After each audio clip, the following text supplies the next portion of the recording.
All right, let's talk about Detroit Lions. The line versus the Chicago Bears was up to 60.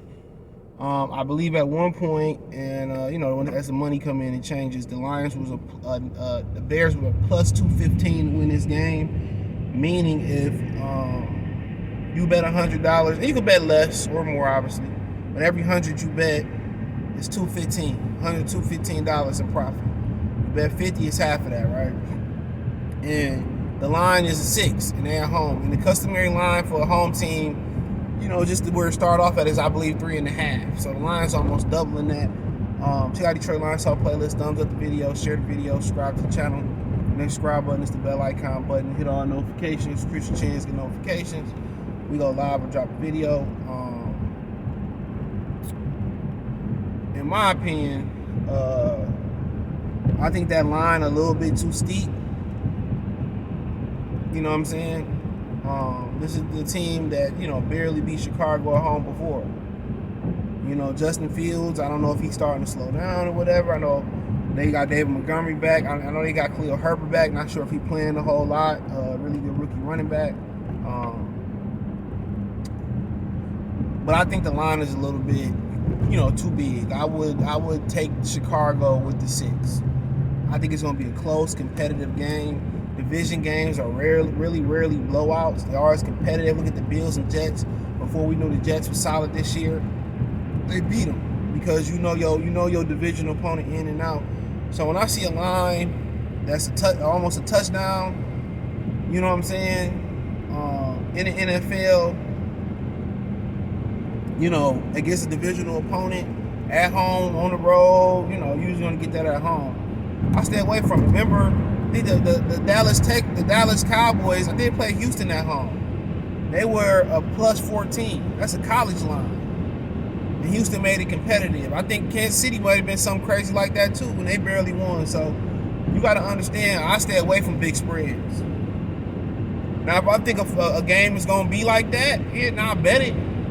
I probably should bet out of that. And I probably wouldn't even parlay it, but depending on how I feel about my parlay, but I probably bet the shit out of that. Real talk. But I think the line is too big, bro, to take them. And you guys say, well, you just, kind of cautious because you a Lion fan. No, divisional game. You already played them. We beat them by 1.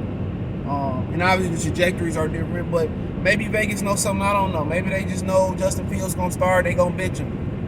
Or maybe they ain't going as hard with Justin Fields. And at the end of the day, I thought that Chicago will be mailing it in, jockeying for position. You know what I'm saying? Letting Justin Fields rest. It ain't like he going to play all 17 this year because I believe he already missed the game. So at the end of the day, Chicago, they right there with us. They coming. We don't know what the Green Bay rebuild going to look like or retool around him offensively with Aaron Rodgers or where he going. Physically in his prime and all that. But,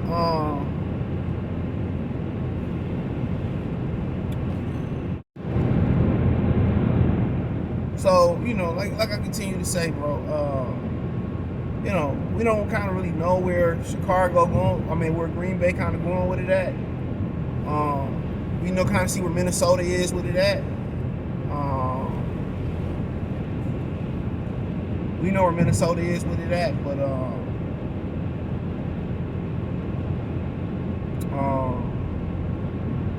we'll see this year how far they can go, and I think that's their ceiling this year. But Chicago right there with us. They got a quarterback, and they're able to put the pieces around him, offensive line wise, rebuild the defense, another big number 1 receiver. They're gonna be there, but I don't like the line being 6.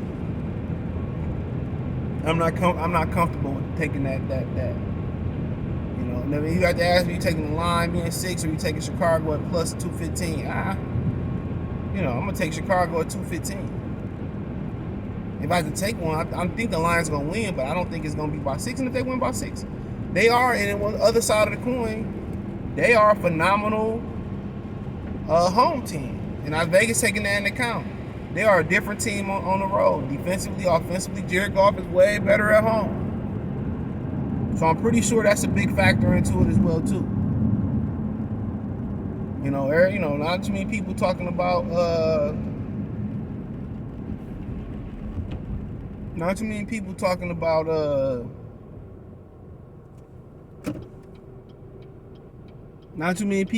about golf roll woes, and they said when Carolina he put them to bed. They lost by 10 points. How can you put anything to bed when you lose by 10 points? People looking at the stats. The stats only tell a part of the North. They can say men lie, women lie, numbers don't. Numbers do lie. Numbers do lie. Some people on Woodward Sports were saying that Ben Wallace wasn't a Hall of Famer. Look at this. I don't care shit about the numbers. Oh, this is many points he scored. Man, back in the day, you didn't have to score to be you'd be playing on the team. Dennis Rodman didn't have to score the basketball. At one point, Dennis Rodman guarded 1 through 5. He can guard 1 through 15. He can guard all the starting 5 and everybody on the bench. You know what I'm saying? That's what y'all so analytical and stat driven. You can't measure real basketball, real football, real soccer, real baseball by analytics, bro.